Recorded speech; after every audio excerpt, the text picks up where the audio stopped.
Can we please go back to Winterfest tomorrow, please? Well, honey, we might have to switch things up a little bit this year. It's our first Christmas with some new faces.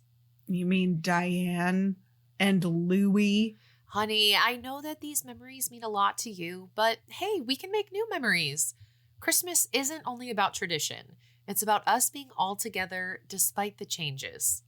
But I don't want anything to change. I know you don't, honey, but sometimes change is for the best.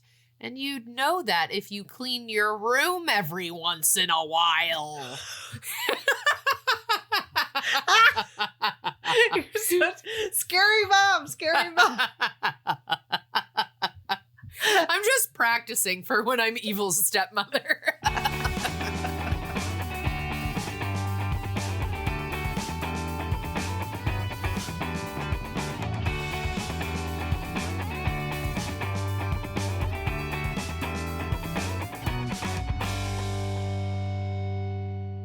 Hey, Val.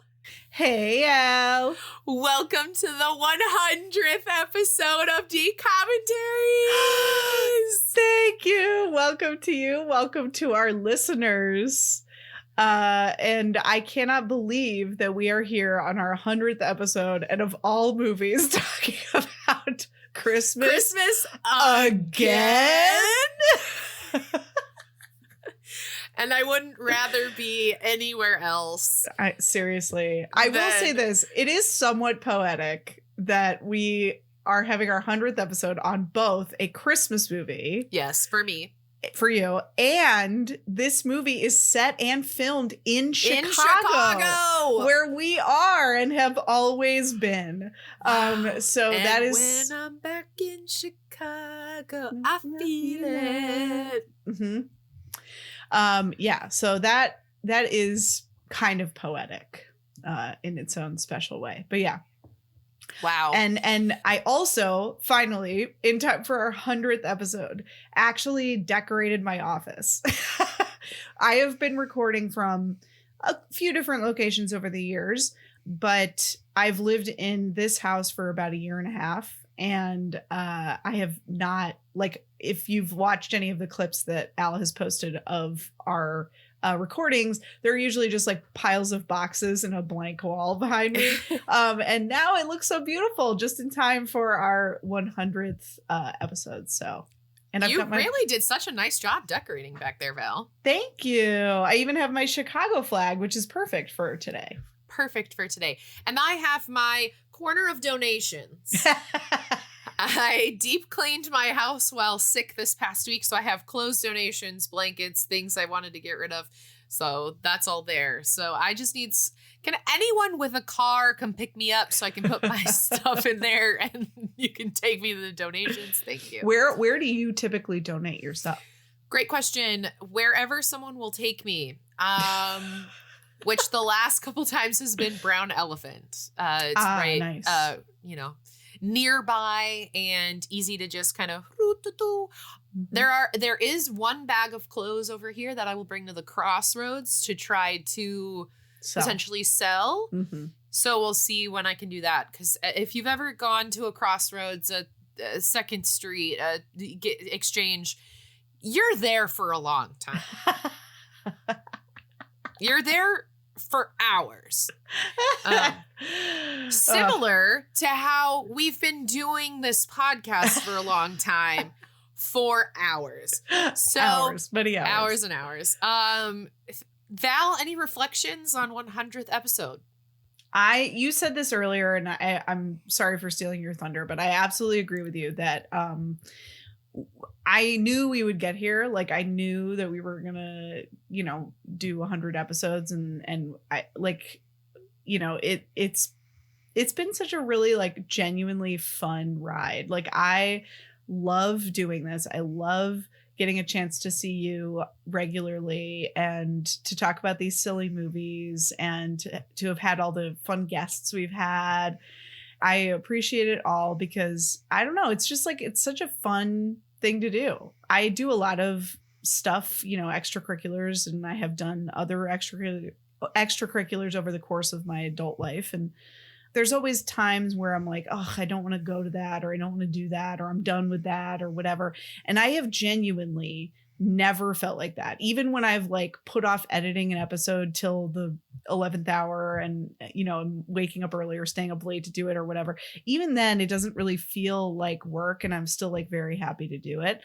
And I think that's just a testament to that we picked a fun thing to do and fun people to do it with. And yeah, I'm really grateful. Yeah, me too. To add on to what you were saying, to what I was saying earlier, that probably wasn't recorded. When we started this in 2021, we had the entire schedule written out. Mm-hmm. And it was like, well, when we get there in 2024, we get there in 2025. It is currently 2026. Yes, it is. We've had these dates, or what they should have been. You know, we had a couple breaks and a baby along the way. Yep. And it is the coolest thing whenever we get to re-listen to an episode or anything like that of like where we were in 2022 compared to now. Mm-hmm. And I think I said this at our 5-year, which would have been last episode, is my longest commitment. So I'm happy to be here with you, and we've got more episodes coming your way. You can't get rid of us that easy. Oh no. But you're stuck with us for the long haul. Truly. But it has been it's really cool to hit episode 100. And I know that there's a lot of podcasts out there. There's a lot of podcasts out there that do, and there's a lot of podcasts out there that don't. And so we are in the 100 episode category, and that is an interesting movie to celebrate on, but something to celebrate for sure. I should also say, probably not as big of a deal milestone, but we did like several episodes ago at this point reach 10,000 downloads. Did we celebrate that? we never mentioned it, never talked about it. So I just, you know, since we're talking about milestones, figured I'd throw that out too. We're now well over that, but yeah, congrats on that as well. Wow. Thanks, Val. We did it. Amazing. Sounds like we should get started with this episode. Let's get to the business. Okay. Woo! Woo. Christmas again, which is literally written Christmas ellipses again, question mark, exclamation point. That is the formal title of this movie. Yes. Came out December 3rd, 2021. And it was obviously a holiday movie. And I'm going to skip to a fun fact real quick. Ooh, okay. It was the first Christmas-related movie, DCOM, since Good Luck Charlie, It's Christmas in 2011. Whoa. 2011. And that Good Luck Charlie was the first Christmas movie in 10 years. So effectively, we covered like a 20-year period with no Christmas movies. Is that bonkers or That's what? That's wild. I know. So yeah, I thought that was crazy. So anyway, this is obviously a holiday movie, Christmas movie.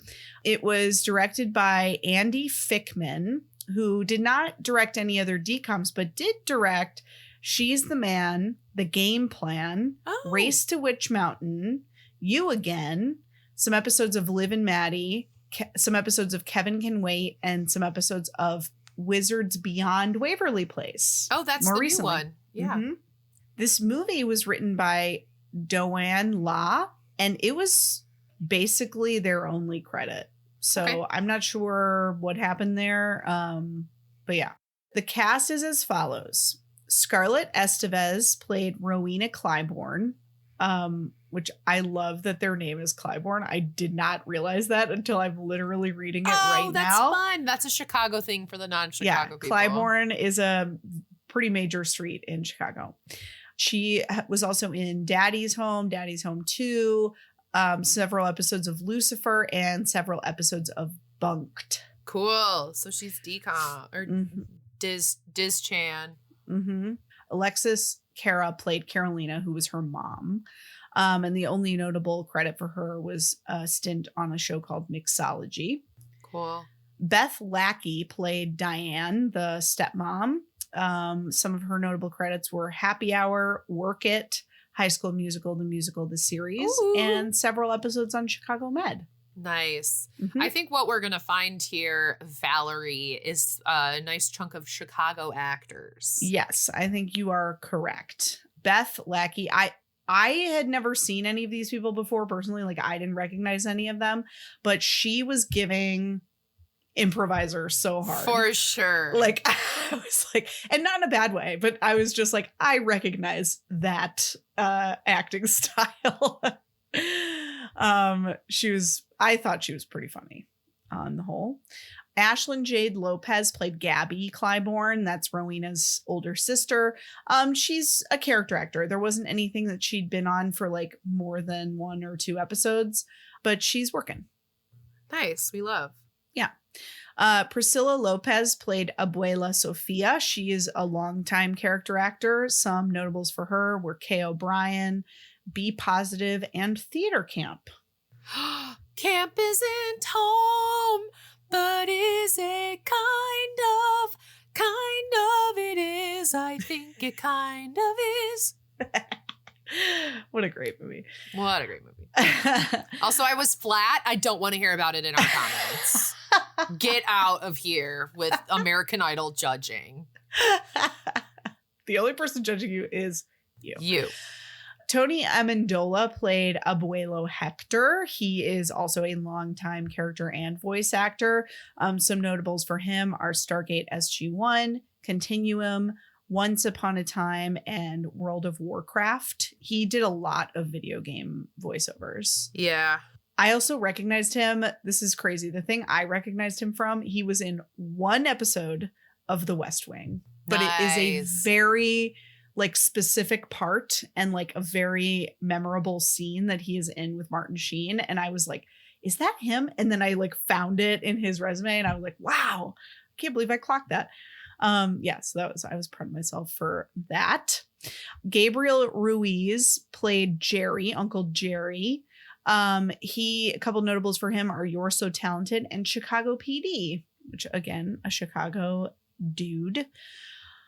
Sean Paris played Bruce, his husband. I think he was married. They were married, right?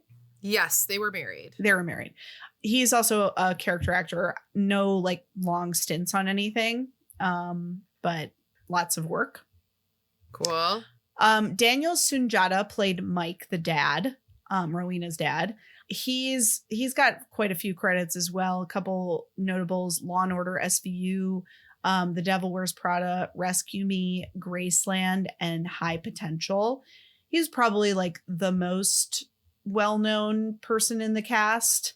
I have just been recently rewatching like old episodes of Law and Order SVU. So I was like, oh yeah, he plays like the medical tech or like the CSI guy or whatever on like the early episodes of SVU. Yeah, he's hot as hell. City of Chicago was blessed in 2020 when he was cast to film here. Where was I during those film dates? I don't know. Were you at the pier? The pier. I want to go to the pier. We're gonna talk about this later, probably more. But like they said everything else relatively accurately, but for some unknowable reason, they called Navy Pier the pier. The pier. And like they even filmed there. So it's not like they didn't see the big sign that says Navy Pier. I was like, are they not allowed to say Navy Pier? But they said the Hancock building. It's like, I don't know. Gotta be copyright. It was so strange. It was very bizarre. Anyway. And then finally, Gary Anthony Williams played Santa. He is also a longtime character and voice actor. Some notables for him are Harold and Kumar Go to White Castle, Malcolm in the Middle, Boston Legal, Special Agent Oso, The Internship, The Boondocks, The Lion Guard, Doc McStuffins, and more recently, Night Court. Nice. The new one. Mm-hmm. Yeah, I saw his IMDb page, and that man is working. Booked and busy. Booked, blessed, busy, all the good stuff. Okay, that is the cast. The synopsis. Val, Oh. I will say I did some super sleuthing. And one of the children, I believe it's the main child. Rowena? No, the tiny Elliot Louis. Oh, the kid who plays Louis. Yep. Yes. Louis, I was just scrolling through the IMDb and he shares a last name with Michael McCracken, who is a Chicago actor and owner, co-founder, I believe, of Vagabond acting studio here in Chicago. Huh. And I did some super sleuthing, and it is his son. Oh, that's so cool. Very cool. And his sons are both actors. And so if you're a Chicago person who's looking to get involved, I highly recommend Vagabond. They are actually the classes that jump-started my voiceover career. So, yay. Vagabond. Go Vagabond. I don't really know Michael personally, but it was pretty cool to be like, I know that last name. That's neat. So very, very cool confirming that a lot of these people are Chicago actors. That's very cool. I was wishing so I don't know if you're a Stranger Things person, but I am. So Delightful Derek, yes, is a Chicago kid, or he's from Arlington Heights, which is a suburb of Chicago. And when I saw those two other kids, like the neighbor kids, like the little boy, I was like, please tell me that's Derek. And it wasn't. But I wanted the same thing. I wanted it to be him so badly. But actually, like, part of his story is that he basically had booked like one commercial before he booked Stranger Things, which is just also delightful. Yep. Yep. It's like heated rivalry where it was like, I was no one and now I am someone. Yeah, for sure. Then he was not no one. We're all people, but you get what I'm saying. No, he was not famous, and then all of a sudden he was on the sidelines at a Bears playoff game, which was like his dream come true. Yeah, which was insane. Adorable. So I was just about to do the synopsis, so that is where we are at.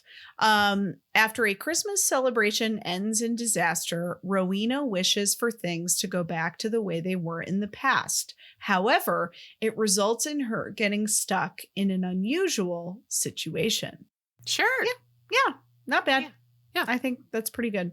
And then other than the first Christmas DCOM fact, the two other fun facts about this, we mentioned that it was filmed in Chicago already. Woohoo. And that house is actually in Chicago. Like, I remember I was watching the whole movie and I was like, that looks like a Chicago street. Like, if it's not Chicago, they found a very believable street somewhere else that looks like a Chicago street. And then I Googled it, and it is on Hermitage Avenue in North Center. So it is definitely a Chicago house, and Al and I may go at some point and try and take a picture in front of it just for fun. And then the other fun fact about this is it is the first DCOM to feature a queer kiss. Wow, it did happen. I saw it with my own two eyes. Mm-hmm. So that's pretty cool. Kind of sad that it's took this until far 2021, but here we go. The 100th DCOM. Yeah. 20 years in the making. But at least it happened. True. Okay. That is the business. Yeah. Al. Yeah. I would love to hear your first impressions of this holiday flick. Thank you so much, Val. I will say not the worst DCOM Christmas movie we've seen. I remember hating the one. I will say it started off, I didn't love it. The first third for me was just a tough get through. And then it started flowing a little bit easier, and I liked the plot a little bit more. In the beginning, so I do not, and this could be a hot take, but also I don't care. I don't like the movie A Christmas Story because everyone is yelling the entire time. Yes. Okay. I was going to say the same thing. Keep going. Thank you. So not a hot take. Other people agree. And in the beginning of this movie, it's just yelling. We are yelling. And I understand this is coming from me, a certified yeller on any improv stage, where I have to really watch myself because I will go from 0 to 100 quick. I think I would have liked that first third a little bit better if it had been toned down and a little less. It wasn't the like, or like cat noises. It just was so loud that I stopped tuning in. And then I found myself paying attention a little bit more as we got in. I'm going to give it a 5. It's fine. Okay. I think it gets a little bit more because of the Chicago factor. I think the characters get a little bit more likable toward the end. Like Yes. It does get better, but it just starts really rough. Yeah. And Val didn't mention earlier, I'm reading my notes here, that the abuela was in the Ratatouille musical on TikTok. So I forgot about the Ratatouille. Yeah. Remy, the Ratatouille, the rat of all my dreams. Oh my God. What a blast from the past. I paid money to watch that. And I loved it. There were so many Broadway actors in it. But yeah, those, it wasn't a horrible time. It was one of the DCOMs I could sit through in one sitting, and I didn't have to pause it halfway through. So nice. I will give it that. Val, first impressions? Thanks, Al. Yeah, I 100% agree. The first section was very hard to take because of the extreme amount of yelling that was taking place. Mostly Rowena just yelling. And at first I was like, she is a terrible actor because all she's doing is yelling. Yeah. And then, eventually I was like, okay, maybe not. Like, she's showing more range, but like, man, I don't know if I'm supposed to blame the direction. Like, I don't blame her really, but yeah, it was, for me, the first third was like very hard to watch.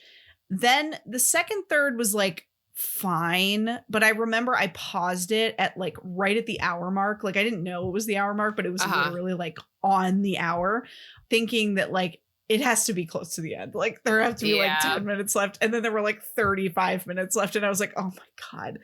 So like, to me, it felt long, and I understand like it's a movie about repetition, right? Like, you're literally living, spoiler alert, you're living the same day over and over again. But I felt like I've seen that mechanic done more effectively or less like redundantly. In fact, this is so funny and such a deep cut, but like, so Michael growing up watched this, like, it's like a Mickey Christmas story or something. And there's like 3, it came out, I think, in like the 90s or maybe early 2000s. And there's like 3 short, movies within it. And the first one is Donald and Huey, Dewey, and Louie. And Huey, Dewey, and Louie wish that it was Christmas every day. And they have a Groundhog Day of Christmas. And it's like very similar, like where at first they're like really thoughtless and like everything's a disaster. And then it finally like just culminates in like the worst epic disaster. And then they feel bad and then they make it the best Christmas ever. And then everyone's happy. And then they finally break the curse. And so first of all, I thought it was hilarious that it's basically the same preface as this like short from the 90s, but also I mean, again, I know it's like a short cartoon compared to like a live action movie, but it never felt like, the short never feels redundant or boring, whereas like with this one I was like, you could have cut that reiteration through, you could have cut that reiteration through, we didn't need to see that again, like I was like picking it apart, and so I just felt like it felt long.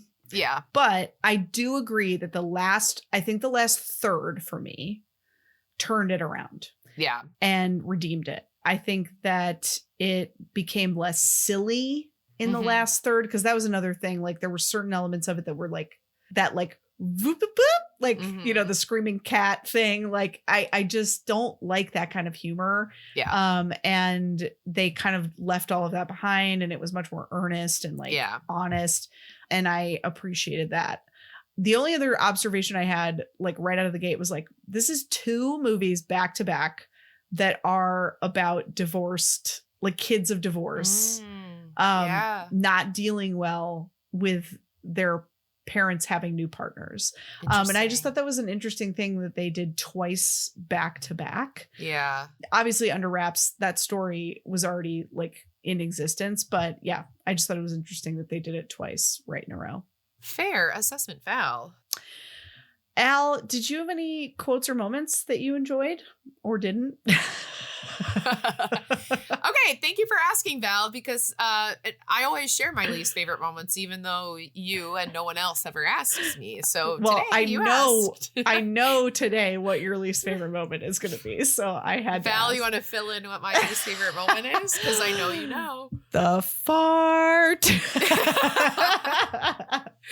There's a fart joke that happens 2 times, and my eyes have not rolled back to the front of my head yet. They are still rolled to the back of my head.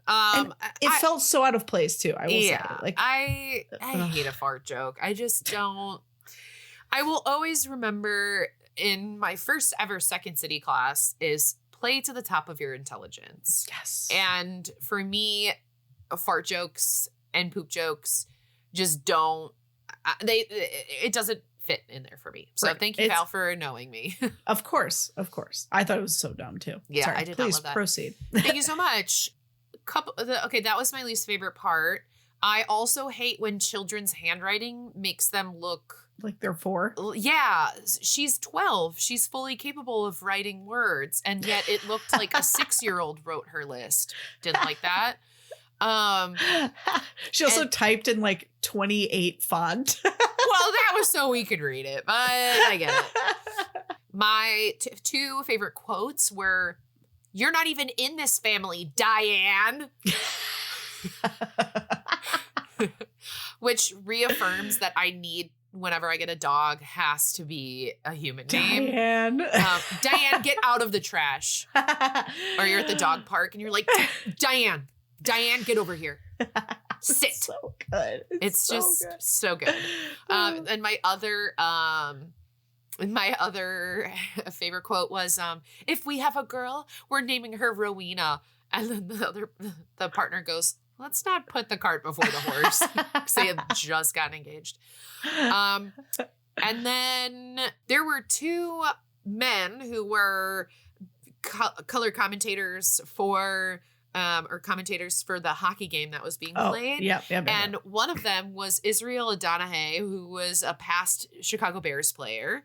And I have taken a fitness class from him at the Faces of Fitness Festival. So that was very cool. He owns co-owns, I don't know if he does anymore, maybe he sold it, a gym in the South Loop. So very cool. And the other one was Jose Sanders of ABC 7 News fame. So I loved that they chose 2 Chicago highlights for that. That was one of my favorite moments of like, I know those men. Like I grew up with Jose Sanders on my TV. So that was really, really cool to see that. To see nice that touch. Yeah. Val, favorite quotes and moments, and least favorite. I will say my overall favorite thing was the way that they used Chicago. Oh, because hands down, yeah. Like a lot of these movies, they don't film in the place that they are claiming to be in. And so they're kind of limited in terms of like using the city or the place that they're in because they're not actually there. Right. And I think that filming in Chicago and using Chicago in the way that they did was really, really cool. Like they actually filmed at Navy Pier. They actually filmed at Santa's Village. They actually like filmed at the John Hancock. And I think that that's really like neat. And also it just makes me proud because like we live in a really cool city that has like fun stuff. And in fact, when they filmed at the Navy Pier, is it the Jesse White tumblers? Like, yes. Yeah. So they showed this like very specific like tumbling team. And like, I don't know, you might have had this too. They would like come and perform at like my high school and stuff. Like I've, seen them perform live, and they're called the Jesse White Tumblers. And it's just such like a deep cut of like something Chicago to film. lore. Yeah. Like it was sort of like what you're talking about with like having the commentators be like actual like Chicago legends. Like I just thought that was like a really neat touch for this movie. It's awesome. And I also hated the fart. I think like calling it the pier really bothered me. And I hope that it was because they were for some reason not allowed to call it Navy Pier. I can't for the life of me think of why. Yeah. But yeah, it was just very bizarre. She's 12, so maybe she just didn't remember the name of it, She can't write and she didn't remember the name. Maybe. I don't know. It stood out so much. And like they also like didn't say the Museum of Science and Industry. They just said the museum, which was again kind of funny to me, like very generic. But they did film at the Museum of Science and Industry, which was cool. They did. Okay. I did not write many quotes. Okay. I might have only written one. Okay. So at one point, Rowena goes to her dad, the kids at my school are going steady. And her dad goes, kids still go steady? And she goes, bear with me. I'm trying to use words you understand. I just thought that was really funny. Another like Chicago thing that was like a deep cut is like being able to hire a mariachi band to show up at your house. Like that is 100% something that you can actually do in Chicago. And I have witnessed or benefited from more than once in my time as an adult in Chicago. I guess my other like favorite part was when they sang Silent Night. I thought that was like really beautiful. Really beautiful singing and just like a nice quiet moment. And Silent Night is secretly my favorite Christmas song. Yeah, that's all. Oh, I deleted one of my favorite moments, which I think that's why I was confused, because I was like, there was something else written on here.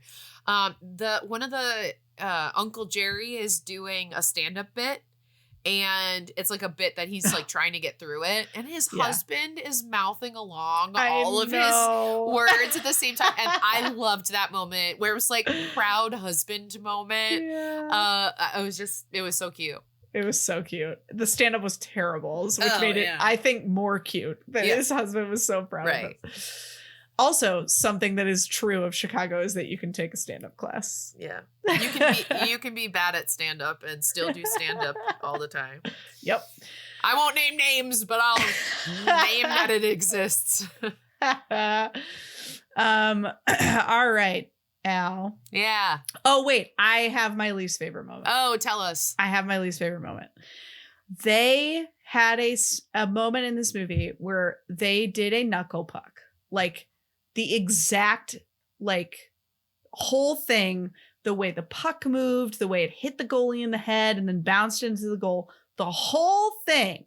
And they didn't even for 1 second, like, allude to or credit the fact that that is from Mighty Ducks 2, which is also a Disney movie. So I don't know why they wouldn't have, like, given it some kind of wink. But, like, there's a moment in this movie where they literally just, like, rip off a very fundamental part of Kenan Thompson's cinematic history. And I just don't think he should be disrespected like that. Wow, that's so true, Val. And as someone who has definitely seen this movie and remembers the entire plot, I agree with you. Oh, no. Do I have to show you all the Mighty Ducks movies? I've definitely seen them, but not since I was a wee child. Oh, my God. I love them so much. Yeah, okay. It's been a while. Yeah. All right. That is all. Wow. Oh my God, Val, am I topless again? Heading into Spoiler City? Again? For 100 times in a row, my top is off and I'm heading to Spoiler City? Ow! I feel like since it's episode 100, no one's listening to this as their first episode. But just to re-explain for those who maybe missed the episode or we haven't mentioned it on an episode where you were listening, there was one time where I was like, it's what's that movie with Gina Davis where they're driving? Lola and Louise. No. Thelma and Louise. And in my head, I was like, yeah, they're just, tops off, right into the sunset. So I was like, yeah, tops are off. And Val was like, what are you talking about? But that's been our bit every single time that our tops are off and we're heading into Spoiler City, where I spoil the movie. And that's so that you either can choose to watch the movie and compare and contrast, where one time one of my friends texted me and was like, that wasn't the plot. And I was like, okay, it's already been recorded. Or you don't have to watch the movie because I spoil it for you. So thank you. And you can just trust that it's the right plot. And you know what? Whatever I say goes, and that's how I live my life. So thank you for letting me spoil the movie. Lights up. on an intro of all of our characters. We're learning who is who. We have Rowena and her sister, her parents who are divorced, dad's new partner with her son. We have our uncles who are married. We have abuela and abuelo. Yeah. Abuela and abuelo who are coming. And so we're kind of seeing the whole family as we get our credit intro. And we wake up on Christmas morning and we see mom talking to Rowena. She's got a dirty room. They have this heart-to-heart about Christmas and how things are going to be different. That conversation's on Christmas Eve. Oh, sorry. It's on Christmas Eve. I paid a lot of attention. And how she loved this nutcracker, which I thought was going to be more important, and it wasn't. But there's this nutcracker that is in Rowena's room that she loves. So then we wake up on Christmas morning. There is a ghost in her room who turns out to be her dad's girlfriend's son. He's like waking her up, and the nutcracker was broken, and she spilled juice on the computer, and it's crazy. And basically, she's just realizing that things are changing. Family dynamics are changing. Christmas is changing. She has this list of things she wants to get done, 5 things that she wishes she could do that she could do again. Her 5 favorite yes. memories. Yeah. Yes, again, Christmas. Again. And so, but it just seems to her, you can tell that her temper is short because she's not able to go to Winterfest. She's not able to go to the pier. She wants to go out on the ledge thingy at the Hancock. She wants to go to the museum, and she wants to watch the Elves versus Santa hockey game, which I think is the only Chicago thing that doesn't actually really happen in Chicago for real, unless this is happening in some suburb that I don't know about. Yeah, I mean, it could be, I guess. Grandma and grandpa get there, and then her uncles who are married brought their new dog, so we're just kind of starting to see the family dynamic here. They're opening presents, and she's getting mad at Diane, the dad's girlfriend, because she heard something about her one time, and was in a play in 3rd grade. Why did you get me stage makeup? And, we meant to give you a softball glove, but accidentally switched the name tag, so you opened the wrong gift. And abuela knitted you a sweater, but someone ruined the surprise, so she already knew it was coming. So things just aren't lining up for how she had seen in her head of the most ideal Christmas. And, part of getting older, okay?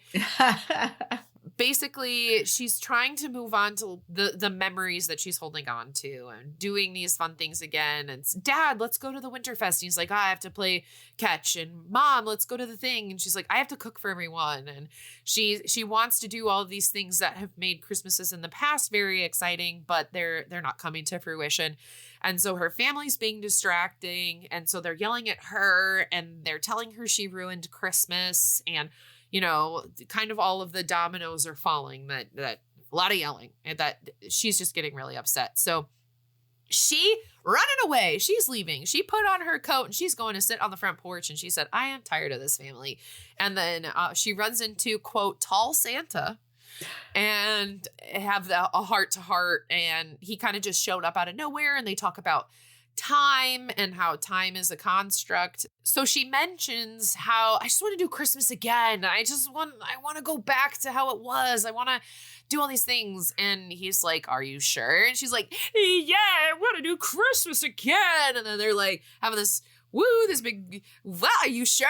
Time, and this is crazy. And then he's like, all right, we'll see about that.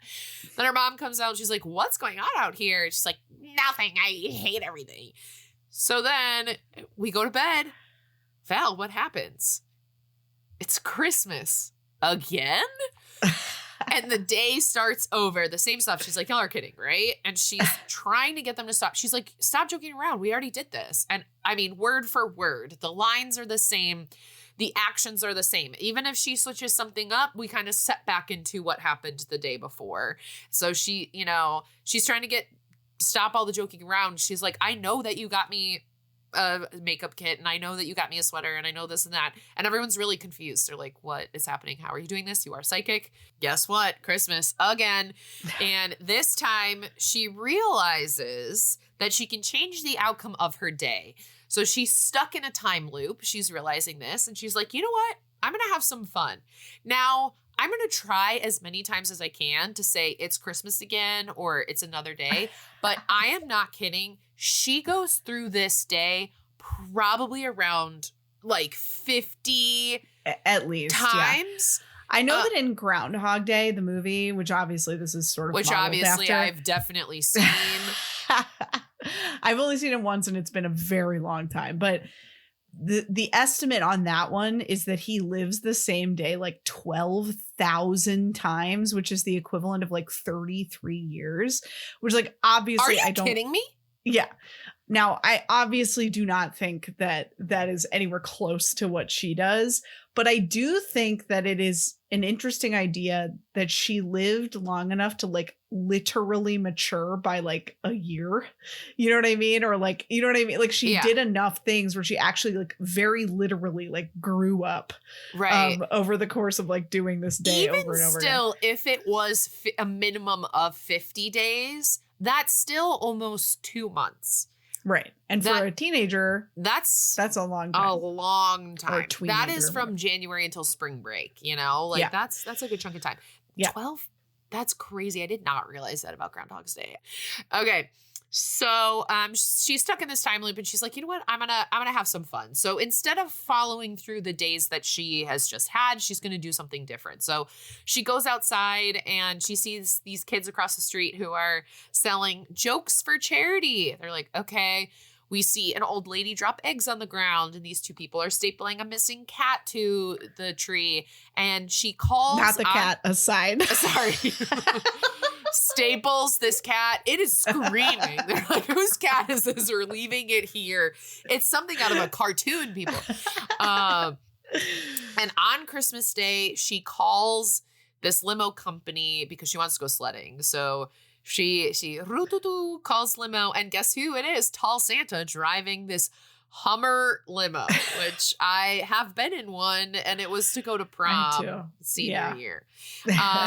So she goes sledding, and then we go to the pier, which is Navy Pier.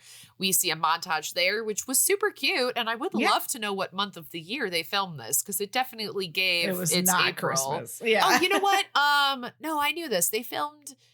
Actually, they did film like October to December of 2020. I think I saw that. Well, if it was October, it might have been, you know, like a but it was 2020, day. so it was like we're filming in COVID times. Like we are, everyone behind the camera is masked, and you're done with your scene, put your mask on, which is a wild time to remember. So also, I noticed she rode the Ferris wheel, and she was in like a seat, and in the Ferris wheel, I don't think there's seats like that. So that was confusing to me. I also have not done that in like 30 years. They renovated it, so it would be new probably since last time you did it anyway. But I rode it in August because one of my friends had free tickets for it. So he and I went, and I was in there. And you can even see when it goes around that the seats are different. It pissed me off. Okay. Interesting. So how is that even possible? Because like, did they just green screen the skyline behind I don't know. her? It looked pretty real. It looked real. She was just like in a seat instead. Like they put her, maybe they had to do it because she was going to be backlit if they didn't have her in this seat, and this big kind of looked like a car seat was around her. So maybe that's why. But it was really confusing for me.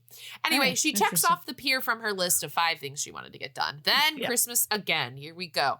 But then she gets proof for the next day that it's going to happen, because she's like, I'm going to like screw with my family. And it's like, what color underwear are you wearing? And what was your first dog's name? And I don't know, other questions. So then once again, Christmas again, she uses her psychic powers to spook the family. Then we get Christmas again, and she looks directly in the camera, clocked it, and asks to go to Winterfest. So she wants to go to Winterfest, which Val is Santa's village, right? I mean, I think that's what they were doing. Like, I think that's where they were filming it. Because it wasn't. I mean, it's not called Winterfest, but I think they just did film at Santa's Village. It was at Santa's Village. Because, like, it definitely was not Chris Kindle Market. So for sure. Yeah. I think it was Santa's Village. But in the opening scene, they did have the Wrigley Chris Kindle Market in the opening credits. I missed it. Yeah. That was crazy.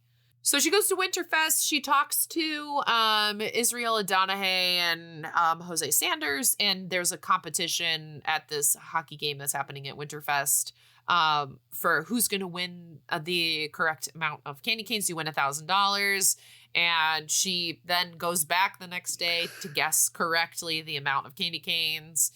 Then she went to the Museum of Science and Industry, so she checks that off her list, which I Googled. Val, closed on Christmas Day. She couldn't have gotten in. Well, I think that was the whole point. She used the $1,000 to literally rent it out for the day. Wrong. For herself. Those people are not answering their phones to open for her. She goes to the Shed Aquarium and hangs out with the penguins. She goes to 360 Chicago, which has the tilt, which they also couldn't call it 360 Chicago. They also couldn't call it the tilt. Also, the Hancock is no longer called the Hancock. It's called the 875 North Michigan because they lost the rights. Yes. It's no longer called the Hancock Building. It's going to be the Sears Tower. Nobody's ever going to not call it the Hancock. 100%. But I will argue that the Hancock has better views of the city than the Sears Tower. I 100% agree. Yeah. 100% agree because it's right on the lake. Yeah. In fact, in high school, for my 18th birthday, my two best friends, one of them, her grandpa lived in the Hancock Building, and we went to a concert at Park West, and we stayed overnight at her grandpa's house. We watched the sunrise on the lake. What a dream! What a great core memory to have. Yeah, that's beautiful. awesome. It was a great 18th birthday. Did you go to the pool on the 63rd floor? No, because we had to go. We literally had to take we took the Metra and went straight to school. Because it was a school night. Yeah, it was crazy. Oh my gosh. We felt Who'd you see so at Park adult. West? I don't know if he's famous anymore. Jamie Cullum. He's a pianist. Yeah. He's kind of jazzy. I really enjoyed it. It was cool. My friends literally were like, we think you'd like this. I'd never heard of him.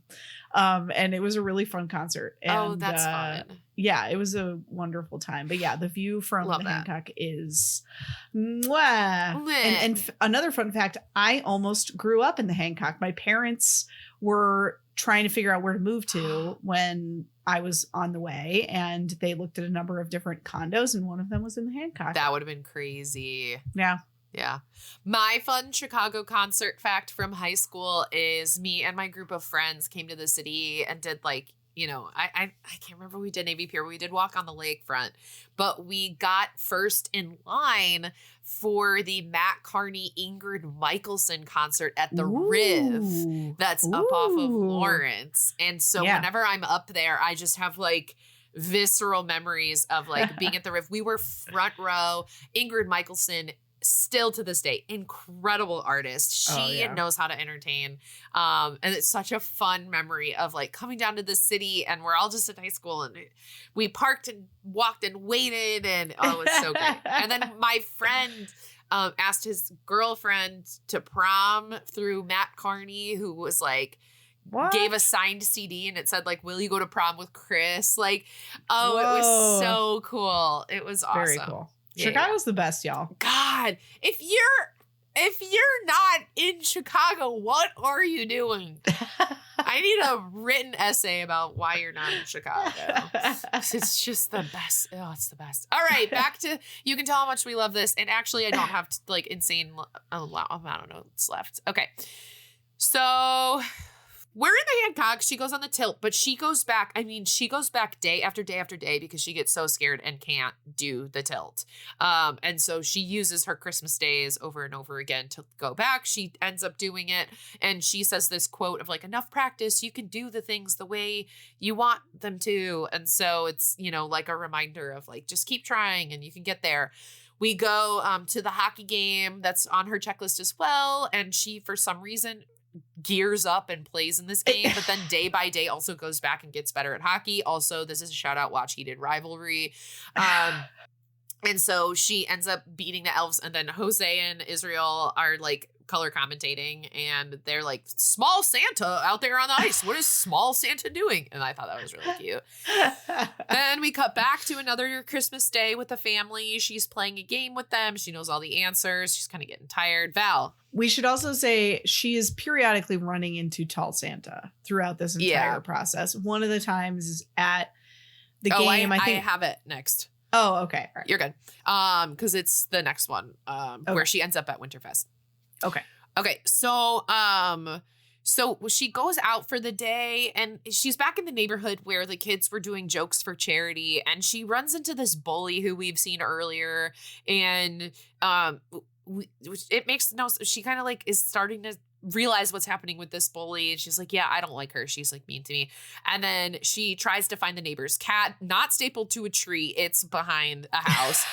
And she, sees the old lady who drops the eggs, and so these people are starting to come back. She goes back to Winterfest, and she goes up to the concessions, and tall Santa is there, and she has this heart to heart, and he's kind of popping up periodically throughout this as well, where she's like, what are you doing here? But this time they actually have like a full-on conversation, and she's like, whoa, I haven't seen you in a while. And he says the words like families change, but they can still be together. So this sparks in her head, like, I need to get my parents back together. That's how I stop this. And she's like, thanks, tall Santa, even though what she's doing at this time at Winterfest too is like, she's been there so many times that she knows every single person at Winterfest. She knows the people who are dating. She knows what's going to happen. She knows blah, blah, blah, blah, blah. She knows every single person. And so when she finally sees tall Santa, and then he essentially disappears behind the concessions counter, she's like, that's how I, fix this. That's how I get out of this time loop, is I need to get my parents back together. Y'all, that's not the answer, but we're going for it anyway. So she asks her parents like their favorite Christmas, and Dad goes into, it was your first Christmas because it was just the four of us. We were locked in. And then, her mom had like the same one. I don't remember. But then she devises this plan over, the next Christmas agains to get her parents back together. And so she's like, I need to get rid of Diane. And we found out earlier she's allergic to cats. So then Rowena goes to find this missing cat who's stapled to the tree, rubs Diane's jacket on the cat, brings it back. She's allergic, so she kind of disappears. She gets rid of all the family members one by one, of like, Abuela and Abuelo are doing this thing, and the husbands are doing this thing, and her sister's over here, so that she can get her parents alone. So then we see a bunch of hijinks. It's, hijinks montage with learning how to do her mom's makeup, and figuring out how to get Dad to stick around, and then getting them in their matching sweaters. So this is a lot of Christmas agains with, this happening. So that's why, y'all, we have to be minimum at day 50 right now. We're probably nearing day 100 for this girl, which, you know what? I'd go crazy too.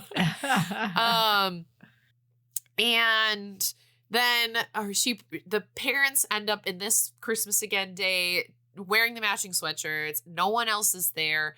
She brings them hot cocoa. The sister comes in, and it ends up, just the sisters leave, and it ends up just the two parents. And they have to have this sit down talk with Rowena of like, we can't go back to how we used to be, because Rowena was like, I just want to go back to how we were. And they're like, that's not going to happen. I proposed to Diane. And she's like, what? And so we're gonna wait to tell you, but like, we're getting it. Like, the family is not getting back together. Okay. Like, we are divorced for a reason. We have all moved on. And, the next Christmas again, we find out she's reading the Christmas Carol, totally pulled the wrong story from the Christmas Carol. She needed Christmas present bad. And she was just fully ignoring it. And then we see her being a mope. She's just she lets her, doesn't shower and doesn't take care of herself, and then we see does the Mona Lisa on an Etch-a-Sketch. Insane. She tries to kill her alarm. We're at day 80, 81, 82, 83, 84 of her just like killing her alarm. It's not working. It's a clock radio, which I thought was such a funny like throwback. Like, they had to have it that way because it's part of the mechanic of like knowing that it's still Christmas every day. But I thought that was really funny. Absolutely. Anyway, keep going. And she writes a letter via typing in very large font so that the viewers can also read it, to literally end this living hell. She is like, please, I want to be done. I hate this. Take me back. And she has the next day a heart-to-heart with her sister, which was really nice. And so the next day she starts to give everyone a chance. She's like, you know what? I'm just going to go back to the very beginning. And I'm just going to like let Louis try to scare me. And I'm just going to honor the fact that Diane eats the last chocolate in the Advent instead of getting mad at her. And I'm going to let Abuela fart in my face. And so this is where she just decides to be nice now. So she's like, you know what? I'm just going to stick up for everyone. So she goes outside, stands up to the bully. But then her uncles got her like a judo attire for Christmas, and they wanted to have him teach. So then she Christmases again to like learn some judo moves from her uncle.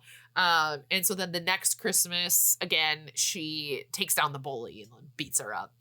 Then the next one, she takes the old lady across the street, and then she goes to Winterfest and stops the ornament from falling on the girl's head who she's proposing to her boyfriend. And this person, you know, is in severe financial debt, sits down with someone and is like, hey, we need to really talk about your finances. You need to stop DraftKings. I'm just kidding. But she helps out the Jokes for Charity booth. She stands up to the bully. She finds the cat. She helps the family during Christmas. You know, Mom, do you need any help with dinner? And you know what, Uncle Jerry, you're finally going to get to do your stand-up bit. Let's go. Here, we're all supporting you. So, because of this one day where she decided to help everyone on one day, everyone from the whole neighborhood, Winterfest, hockey game, all of these things shows up at their house on Christmas. How do they know where she lives? The couple, the engaged couple, what? Like the other ones are neighbors, so at least I can understand. Huh? Crazy. And then we get a quote. She says, time is a tricky thing. And so we have one last guest who shows up to Christmas, and it's the neighbor dad with his two kids, and they were the kids throughout the movie who were trying to do jokes for charity.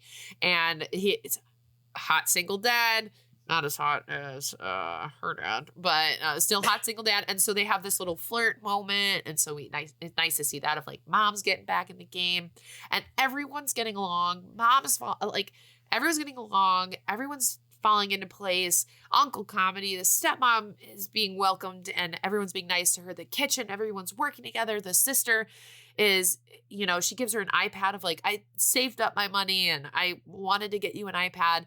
They sang a song, a musical number. We get an actual kiss from our uncles, which we love.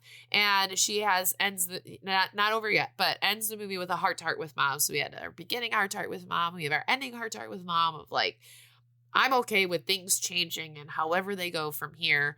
And you know what? Christmas is over. She wakes up the next day. She learned her lesson, how we can't, you know, go back in the past. But Tall Santa Limo shows up, and he's got this list, and he, you know, talks about how, you know, naughty kids, deep down, they do want to be nice. And sometimes they just need a little bit of extra time, apparently 180 days. And the Hummer limo turns into a reindeer and a sleigh, and he goes off, and then we end the movie Christmas again. That's it. That's it. That's it. There she is. That's all she wrote. It's not horrible. No, I like I said, the last third of it I think is lovely, right? Like heartwarming. Yeah. Like once she starts being nice and even when she's like in the part of like I've given up, like at least that like kind of makes sense, you know. Right. And it's like whatever. That would have been me on day 3, right? But yeah, like once she becomes nice, basically, like once she gets it, then it's really fun to watch because like then it's about her building her relationships with everybody, right? Like the judo thing, for example, like she does that with Louis, her little soon to be stepbrother. Yeah. And who had been her kind of antagonist / like replacement, at the beginning of the movie. And now she's like enjoying, like doing this thing with him. And then like he's with her when she like stands up to the bully. And then like at the end of the movie, the sort of wrap up of that is that she calls him her brother. Right. Yeah. So like, we get these like moments with all of her family members, and like her like uncle is scared to do a stand-up routine, and like the first time she was obviously like really mean to him about it, but then like when he's doing it the last day, she like holds his hand, and she like encourages him, and like so I just like those were fun, obviously fun moments to watch. So like it ends well. Absolutely. Yeah. Not a horrible time. Not a horrible time. No.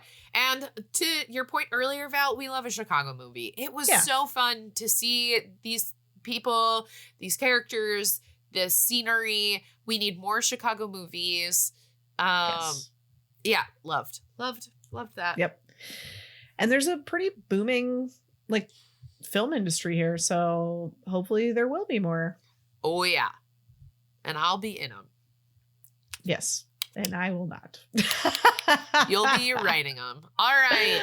Oh, that'd be cool. Val, let's bingo again. Yeah, bingo every time. You sickos. All right. 100 bingos. I'm going to start 100 bingos. One hit wonder song. Nope. Pretty sure there was not music. Well, there was music. There were songs, but I don't know. Who wrote Silent Night? Is that a one-hit wonder from whoever wrote it? Oh, God. Val's not Googling that. All right. No one-hit wonder. No. Hold on. I'm clicking. I'm going to the soundtrack. You're making me Google. I said Julia Roberts. It was Silent Night written by Julia Roberts? No. Little Bit of Christmas by Juliette Roberts. All right. Is she a one-hit wonder? Does she have any other songs, Val? Maybe. Oh, so there's a song called Christmas Again, performed by Scarlett Estevez. Oh my gosh, does she have any other music? I don't know. Let's see. Well, I wish it could be Christmas every day. She did do one song on Lucifer. Ooh. I think we can count it. Yeah. She's giving in. She's in the Christmas spirit here in January 2026. All right. Breaking the fourth wall or looking into the camera. I clocked it. That's why I wrote it down. All right. There was a time where I would bingo at the same time, and I don't do that anymore. Oh, I didn't realize that. Yeah. I do not bingo at the same time because I like it to be a surprise. Sure. But if there is something that is controversial, aka looking into the camera or things like that, then I do try to write it down, like today. Yeah.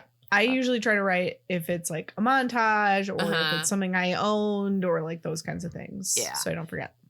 All right. Holiday themed. Duh. Again and again and again and again. Duh. And again. And again and again and again and again. And again. I won't say it one more time. Clunky metaphor. I mean, I feel like the whole thing of like literally living the same day over and over to like learn a lesson is a metaphor. Like, all right. Yeah. Parents who just don't get it. I think she would say that, but I don't think that that's actually true. I agree with you. Cool non-parent adult. Yeah. Tall Santa. Tall Santa. Uncles. Yeah. Israel Adonahue. Someone too famous for a TV movie. I don't think Dad is too famous for a TV movie. Uh-oh. No, I'm wondering like Jose Sanders. Like that man is on the news. Yeah, but does that make him too famous for a TV movie? He's really busy doing the news. I know, but he's like a local celebrity. Like no one else would know who he is. Famous local TV movie. I don't think so. Dang, personally. She gave us one hit wonder, but she won't give us someone too famous. Sorry. Which leads to competition to resolve a central problem. No. Nope. Montage sequence. Yes. Yep. There's a lot There's because we have to get through a lot of days. so many agains. So many agains. Cliche villains. Not really. Just the bully, but she's not a big enough villain. No, she's barely there. Like, Yeah. I would say this is a villainless movie. Yeah. Clothes or items you owned. I had a clock radio when I was in middle and high school. Wow, love marking. And it would go to like Chicago, obviously Chicago morning radio. Cute. Yeah. It looked like a drum set. Wow. Yeah, I got it for Christmas actually one year. One year, so Louis dresses up as a ghost with a sheet with the eye holes cut out. I did that for Halloween one year. Well, there you go. Great. We both have closer items we own. Rotten Tomatoes, 40 to 60%. Val, if you get it within 5, you get the point. And if we get in between 40 and 60, we get the point. I can't even begin to guess. I think that I'm going to go right down the middle, 50. 45. All right. Yeah, all right. you get the point. And we get the point. That's roughly where I thought it was. And I inflated it a little because I don't know. Like there was a part of me that was like, am I underrating it? Am I overrating it? I don't know. Yeah. Okay. 45. That feels right. Happily Ever After. For sure. After again and again and again, we do that. And you know what? Thank God for it. Okay. Thank God that we had a happy ending. Could you imagine if this movie ended and she's like, I'm still here. It's never ending. Put me in a psych ward because I don't want to see that movie. Almost Kissing. Well, we had a real kiss. We had a kiss. So you have to almost kiss to kiss. And I... Someone who became famous. Scarlett has 1 million followers on Instagram. All right, fine. Woohoo! I think she's DCOM famous, like Disney Channel famous because of like Bunked and all that good stuff. Sure. Betraying of one's real friends or values. Absolutely. Yeah. That's the whole point. Yeah. Narrator. No, they use the letters as a mechanic. Okay, so what would you say? I don't think that counts. No, I don't. I wouldn't. And I hate a narrator, and I wouldn't count it as a narrator. Yeah. Obviously, bad special effects or stunts. Not that I really noticed. I didn't notice anything. Okay. Disney Channel star. Yeah. Her. Yeah. Her. Ladies and gentlemen, her. Musical number. Ooh, ooh, ooh, ooh. Magic. Yeah. Yeah. I sure hope it does. Someone says the title of the movie. Yes, I think so. I think she was like, it's Christmas again? Scooby Dude. Yeah, kind of. Yeah, she has to figure it out on her own, honestly. Yeah. Yeah, she kind of Scooby Doo's it in the end. Yeah. The heroes create the problem. Yeah. Yeah, she really does. Lead is a fish out of water. No. Well, Val, if you look at our board, it creates an H for happy holidays. From us here at D Commentaries, we have 3 bingos. Whoa. Yes. I had a feeling we were going to hit the jackpot with this one. We have our first line down, One Hit Wonder song, cool non-parent adult, closer items you own, betraying of one's real friends or values, and magic. We go over to our G column. We have clunky metaphor, montage sequence, almost kissing, Disney Channel star, hero create the problems. And we get our middle line. We have closer items you own, Rotten Tomatoes 40 to 60, happily ever after, almost kissing, and someone who became famous. Wow. That's our first three pronged bingo in a long time. For our 100th episode. Woohoo! I love it. All right. Well, Val, you know what that means. And what does that mean?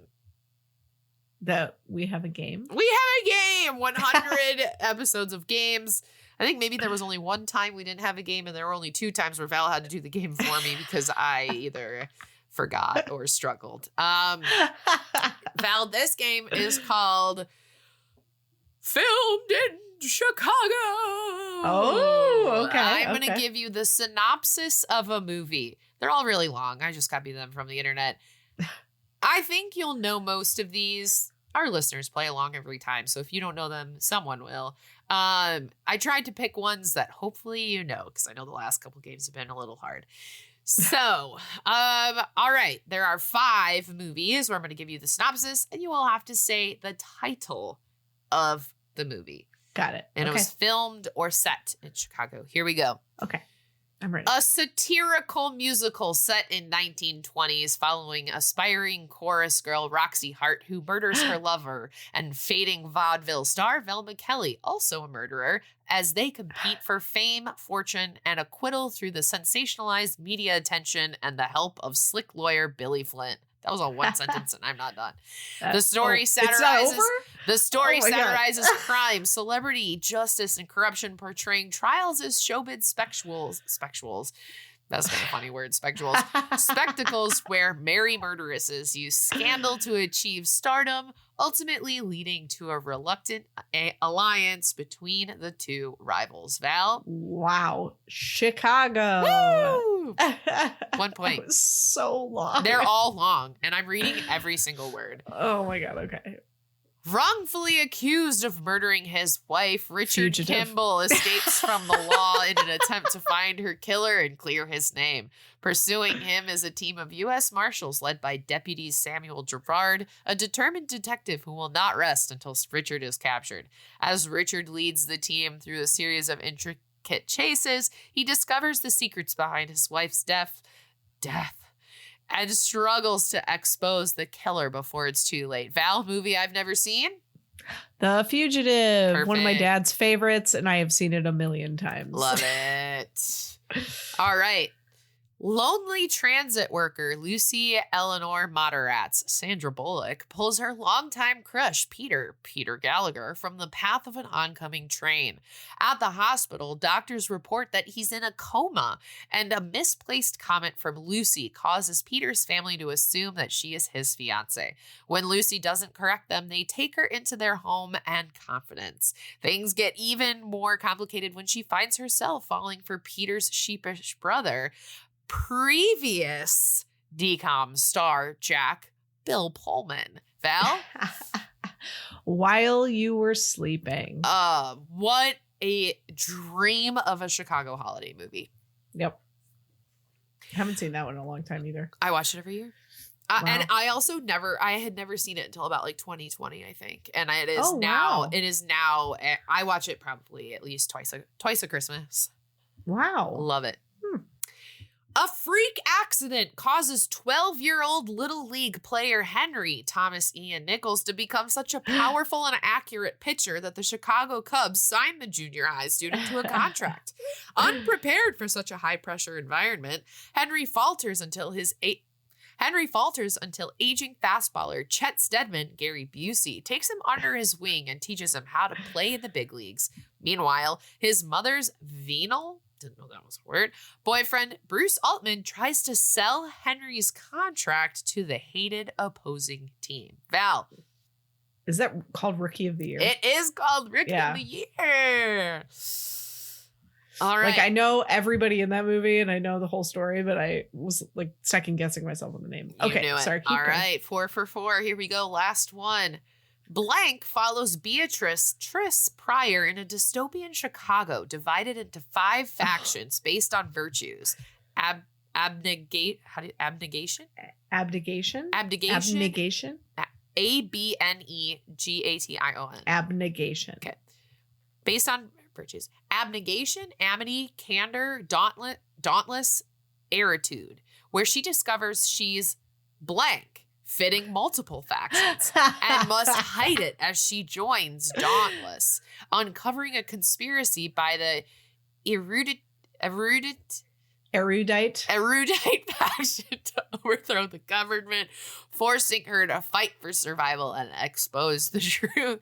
Val, what is the name of the movie that I couldn't get through the synopsis? Divergent. Woohoo! All right. I forgot that was set in Chicago. Yeah. I saw it one time and I fell asleep, so I don't even remember what happened. Did you read the books? No, I think I would like to, though. I think, they're not bad. I read the books, but I only saw the first movie. I think. Well, I couldn't get through saying words, but Val got through all 5 points. Congrats, Val, on our 100th episode. You got 100% correct. Wow. I'm a true Chicagoan. You truly, truly are. Well, what a sweet ep we had here for the big 100. Centenarians. What's that word, Val? Centenarians. We're here. We made it. We're 100 years old. We are. All right, Val, before we sign off of our 100th episode, tell us what we're watching for 101. For 101, we are watching Zombies 3. Ooh, with newly announced aliens? Flynn Rider, Milo Manheim. Oh, yes. Huge news for everyone who lives in my home. Amazing. Val, I couldn't be prouder, more glad to be here with you through 100 episodes. Here's to 100,000 more. And I just love you so much. I love you so much. I'm so glad to be doing this with you. Bye, Val. Bye, Al. This podcast was produced by me. And me. And it was edited by me. The music was composed by Michael McNally. You can find us online at thetridentnetwork.com/dcommentaries-pod. And you can find us on Instagram and TikTok at dcommentaries. Dcommentaries is a part of the Trident Network. To learn more about our videos, live shows, and other podcasts, please visit thetridentnetwork.com. Disney Channel original movies. Damn it, Allie.